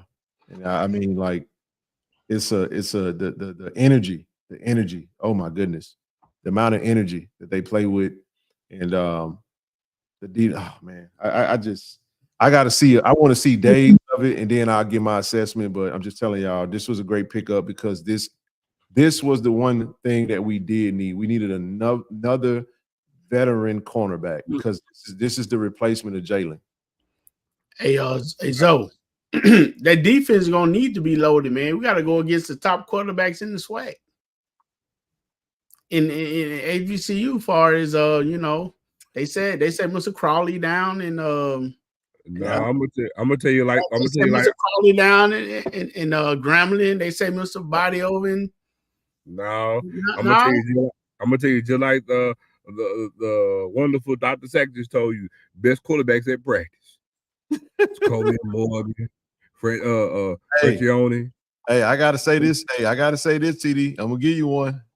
That boy spent. Hey, listen, that boy spent one over the Fabo today, man. Hey, shout out to the exit 119. Hey, listen, that was shade. That was shade. That was the whole cover. Hey, listen. He put that thing the only way he can get it, man. It was a beautiful ball he threw. Deep ball too. Fabo went and got it. I want to tell you about this kid, man. You know, we flipped the kid going to the Big West Conference. I mean, Big Sky's the Big West. Big Sky. And the Big Sky is one of the more formidable conferences in the FCS. And again, he got good size, and we flipped this kid, man. You know what I'm saying? Again, he was going, never enrolled, never got there. It just goes to show opportunity, and we were an attractive opportunity. Hey, and it came this late. I want to show y'all something, man. Shout out to Merch Pack, by the way. This towel, so I got these towels in. If you're gonna be down in Hazelhurst, they got the website on these joints. Thanks, like you said, comedian. These standard towels, these are actually the cool towel. Got a tiger on the end. Let me tell you something, man. Everything he said about these towels, bro. I'm telling you, I was out there. Hey, when they get wet, when you wipe your sweat, these bad babies are cool. It get cool, man. So it's cool around your neck. I will have these on deck, man. I got a whole box of them be on deck. So if you're coming down to Hazelhurst, I got 2 new t-shirts dropping. I'll put the prints out for those next week. They won't be on the website. So we're trying to get everybody to pull up on us, man. We're gonna do a live show. We will do a live show. We will be talking football because guess what, y'all? We got a scrimmage on August the 10th. I'm gonna be there. I'm gonna give you company. We all gonna be there. You know what I'm saying? Just not just me, but it'll be that Saturday. But what will they be going for? I have all that for you when you come to Hazelhurst. Because I can't sell it. They're not online right now. So I'm working on a bundle, and I somewhere I ain't figured out the exact just yet. So I don't want to speak on it just yet. I want to get everything in, and then I'll look at everything and go from there. Tyler, what's up, brother? What will a win against ULM mean for the Program of Your Eyes Conference? It'll be the biggest win that we've had probably in our history because we have never beat an FBS school. The SWAC has never beat an FBS school. Yes, they have. I mean, Jackson State. It'll be the biggest win in Jackson State history, but it'll be the biggest conference win since 1984. 84. I mean, do you know what the team in the game was? What was that? It was Grambling beating Oregon State. That's what it was. I knew Grambling had one. Did they have more? They got two. They the only two that got two. Well, in the conference. Now there's a caveat to that. I'm only talking about the conference. No. Well, that's what I'm saying. That's the only caveat. Grambling is the only one that has them. However, it's Yes, kind of it's tricky because FAMU has and Bethune-Cookman has, but they got those wins outside of the SWAC. You know, those are part of the SWAC now. The history of SWAC. I don't want to get into the SWAC. I shouldn't have said that. I was wrong. You corrected me. I appreciate it. But it'll be the biggest. It'll put the world on notice. Coach TC will be done something that no coach has ever done. Not even Coach Deion Sanders, not Gordon, not W.C. Gordon, not nobody. It would be the most. It'll be monumental to see Jackson State upset ULM on ESPN. It would be huge. And I'm gonna tell y'all right now because I told TD this. I called him last week. I think that was TD last week. Yeah. Hey man, I don't know what y'all looking at, but from all my research, ULM ain't gonna be no pushover, dog. I'm just telling you, right. We're gonna have to go down there and play our absolute best to beat that team. And I'm talking about, if you don't believe me, just go back and look at the Texas State game. They sucked monkey balls the year before that new coach came in. He come in, go get 60-some players out of the portal. This coach has completely revamped that entire roster. I know they got a lot of players coming in. And just like Texas State. You got a ton of recruits come over from UAB because he was over there at their program as well. I think people are speaking more to the unknowns. And I'm not saying I just don't want us going in there thinking, oh, we're just gonna go down there and whoop ULM. That's a pipe dream. We got to come to play. Go ahead. And just like Texas State, what did Texas State do? He made sure to get a quarterback. The same thing this guy did when they got him a quarterback. Booty can spin it. He hadn't played much, but he can spin it. Honestly, it's another quarterback too. But y'all go ahead and but y'all want to break down brother Shamar Hawkins. Great film, by the way. I'm gonna go back and watch the entirety of his film. I watched a few clips of it, but I like what Blue had to say. He was a JUCO All-American. That's not easy to do. It's not easy to do.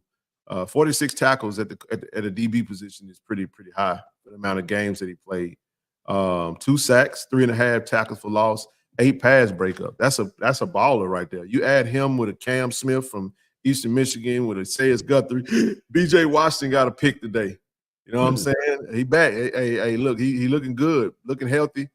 You know what I'm saying? And great pickup, man. Outstanding pickup.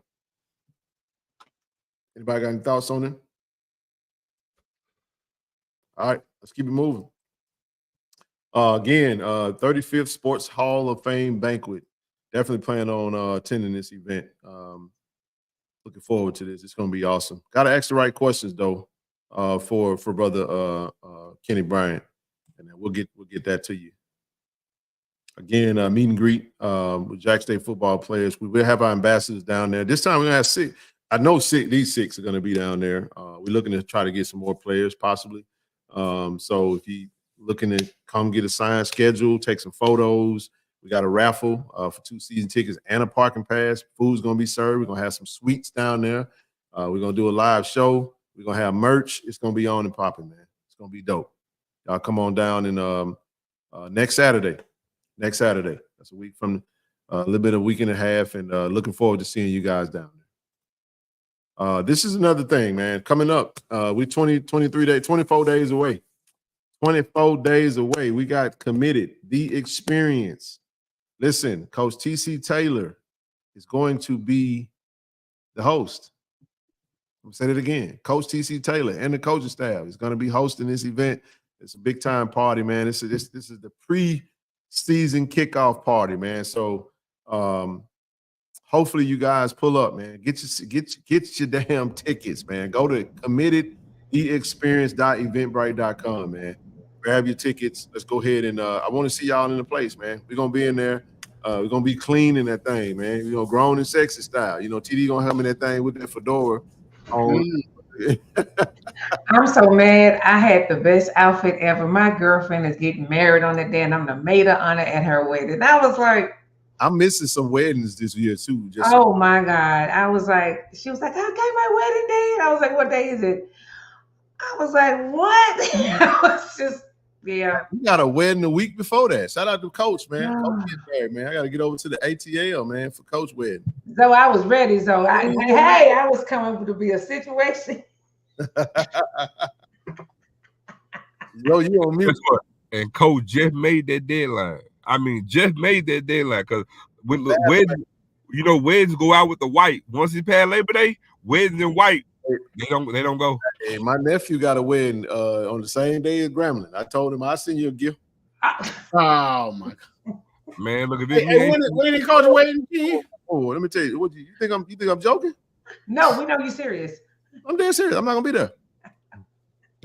I I don't. I'm not coming. I don't like. Why are we having weddings in football? Anyway. He said, "Why we had weddings in football?" See, I know they don't have to. Anyway. When you said Coach wedding is? August 17th. 17. He just made the cut. Labor Day. Man, you do everything on Labor Day. That's at your own risk. Yeah.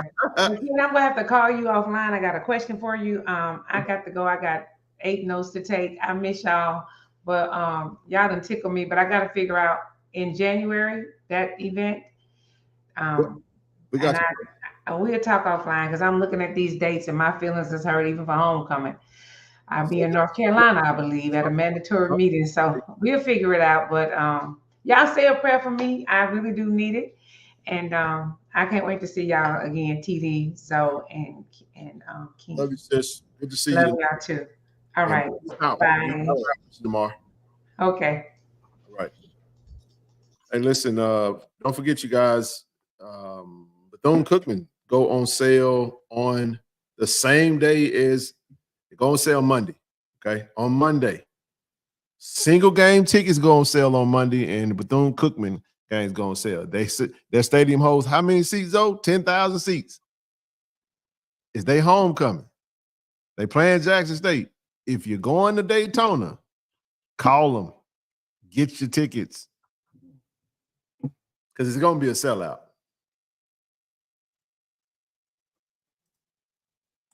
That's it. Tell my people to you book something during football season. I won't. I'm just listen. I don't even want to make it sound bad. It's okay. It's not bad at all. I'm just saying, like, I love you, nephew. You know what I'm saying? I'm proud of you. Keep doing your thing, baby. Yeah, man. It's just a lot going. So listen, Friday. We'll play it by ear. I was excited to get Brother Seals on, looking to do something. But if we don't do a show, I'm just giving you guys kind of a prelude. I've got like I said, my cousin's viewing on Friday. Got a family hour, and my niece's birthday this weekend. They're doing a balloon release, and the funeral's on Saturday. So there's a lot going on, a lot of emotions, and it's just, you know what I'm saying. But I will say this: I am here watching football, man. I am here checking it out. So we may come on for an hour max, and I do mean an hour max, simply to give a recap on the week and for what we can. We ain't giving no secrets away. We just gonna talk about the observation of the team, and as we're getting ready. One thing Coach did say today, the only thing he really focuses on right now is tempo and speed. Everything fast, everything energy. And man, listen, I was watching Vancy coach this special team. Special team is gonna be special this year. We ain't gonna have no special team problem this year. I can tell you that right now. We're gonna be a lot better in the special teams department. And just the emphasis on the small details that you see when you're there is just I love it. I love it, because those are the things that make it break it. Those can be the determined. Those little small details can be the difference between winning and losing. That's all I got tonight, fellas. Yeah, man. I'll get y'all some of these, man. For sure. TD, when you're working out, bro, it's what you want right here, baby. Hey. Man, that thing. Yes, you can wet it and put it around your neck. It holds the towel. Be cool, man. I don't know what type of material this is, but it is definitely. It came in handy today. Look. Hey, It's July 31st to March, August 1st. Change is on the horizon. Go ahead, TD. Again, actually, man, far as that towel, you said, when it get wet, man, you be cool around your neck, man. So I know if I put that joke on, I'm gonna have nice AC going. But hey, I want you to you can be the spokesperson for it. I want you to try it out. When you go work out, put this thing right there, tell me what you think. Actually, when I'm working out, I want to be hot. No, you're gonna be hot. Okay. But you still got to wipe your forehead. See, I sweat. I know. I sweat. So I can't, you know what I'm saying? I go to work, baby. So listen, I got a challenge for y'all. We talked about this in the group chat. Listen, I'm on my little health kick. I hit my steps today, dog. I hit my steps. I'm walking. I'm eating better. I'm walking, feeling good about, everything's good. So we had a challenge. We talked about walking your age in miles each month. Since I'm a male and I walk at least 3 miles a day, I was like, my goal is to do my birth year. My birth year 82. So I got a challenge of 82 miles minimum per month. So the older you go, the less you walking. Did you say 82 miles a month? Yes. So you do realize the older you are, the less you walking. No, it ain't. Okay. 82 miles is 82 miles. I'm 78. I understand that. You don't have to do that. No. It was walk your age. Now, as you get older, you walk it. You know what I'm saying? The challenge was to walk your age in miles. Oh. But I'm like 42, so I'm like, That's what you said. 14 days. I gotta make it a little challenging. You know what I'm saying? So I said, how about I just do my birth year? Because I need. What's your birth year? 76. That man said he thought I had overalls on at first. No, I got a towel around my neck, man. You ain't 76. He is 76. He's 48. Man, I thought T was 50. No, he's 48. He just turned 48. See, I got that towel. I got the tiger. Like, keep this tiger in mind, man. I got the tiger on that thing. Whoa. Hold on. You 48? Yep. He ain't 70.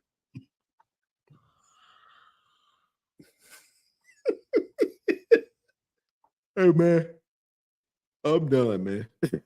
Let's call it a night, man. No, hey, I'm trying to get some. What is it, though? I could have sworn you were 50, man. Nah, man, Lord say the same. I get there. That why I'm doing on the health. Could have sworn you were 50. Nah, not yet. All right, man. Well, fellas, I'll rap with y'all tomorrow, man. Yes, sir. Y'all love. Go Tigers. Yeah, I love Go Tigers. Peace out, everybody. Peace out. What's up, the I Love family? It's Zoe Phillips with Tiger Talk and proud JSU historian. I'm at the historical Mississippi Veterans Memorial Stadium, home where all the greatest Titans in the state of Mississippi have laid their blood, sweat, and tears at. Look, we're trying to get 10,000 season tickets sold for this year. We'll be the only HBCU to ever have gotten 10,000 season tickets sold. We need you to get it done. Let's do what we do. Let's stand on what we stand on right here at the Vet. We need to see you here yelling for the I Love family. Get your damn tickets. Great day to be a Tiger. JSU by 40 campaign. Coach Taylor, I was just thinking, I was sitting in my office and we were talking about Jackson State athletics, the tradition of Jackson State. You played here. What if 50,000 alums gave $40 a month for 12 months? Man, that would be huge. That's money in the bank for athletic program. Let's do this, Coach. I'm challenging all 50,000 alumni of Jackson State University, supporters, fans. Let's give $40 a month to JSU by 40 campaign. 12 months, 12 million. September to August, let's win championships in the classroom. Let's support Jackson State University. Let's support athletics. And let's make sure our coaches and our student athletes are successful. So again, Coach Taylor and I are challenging you, all 50,000 alums, $40 a month for 12 months to support Jackson State athletics. Go Tigers. Go Tigers. Support the JSU by 40 campaign. Visit gojsutigers.com JSU by 40. ShotRx is bringing healthcare to you. With our mobile health team, we can come to your school, church, or business to take care of you. We offer childhood immunizations, COVID and flu vaccinations, physicals, and much more. Don't put your health off. Welcome to Care and Compassion. Welcome to ShotRx.